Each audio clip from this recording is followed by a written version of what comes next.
In the quiet town of Murfreesboro, Tennessee, the summer of 1984 was marred by a tragedy that would haunt the community for decades.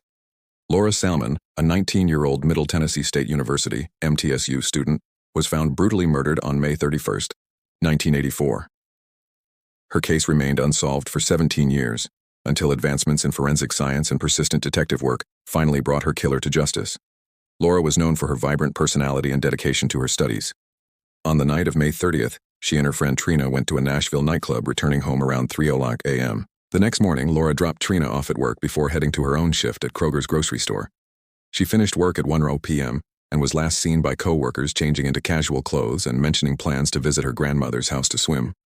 However, Laura never arrived, and her family grew increasingly concerned when she failed to return home. The following day, Laura's body was discovered in a remote rock quarry off Twin Oak Drive. She had suffered 10 blunt force injuries to her head, consistent with being struck by a heavy object like a rock. Her body showed no signs of sexual assault, but forensic analysis indicated she had engaged in consensual sex within 24 to 48 hours before her death. A pair of rustler jeans, not belonging to Laura, was found draped over her body, containing blood spatter and a semen sample.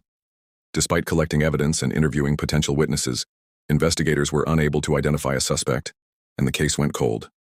Laura's mother, Lorene Mackey, was convinced from the beginning that her daughter's ex-boyfriend, David Kyle Gilley, was responsible. Gilley had a reputation for being possessive and jealous, and Laura had expressed fear about ending their relationship.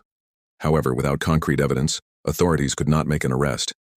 In 2000, the Rutherford County Sheriff's Office reopened the case, assigning detectives Bill Sharp and Dan Goodwin to re-examine the evidence. They sent the rustler jeans for DNA testing, which revealed that the semen sample matched Gilley's DNA.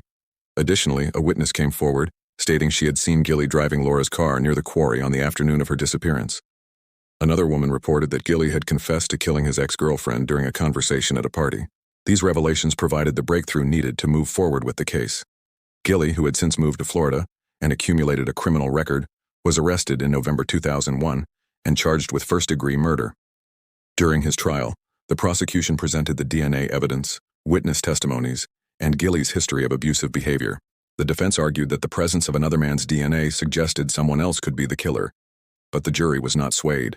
In 2006, Gilley was found guilty and sentenced to life in prison under the 1984 sentencing laws, making him eligible for parole in 2042. The motive behind the murder was rooted in Gilley's inability to accept the end of his relationship with Laura. His possessiveness and jealousy escalated to violence when he learned she was seeing other people. The case highlights the dangers of domestic abuse and the importance of taking victims' fears seriously. Laura Salmon's case serves as a testament to the perseverance of law enforcement and the advancements in forensic science that can bring justice, even after many years.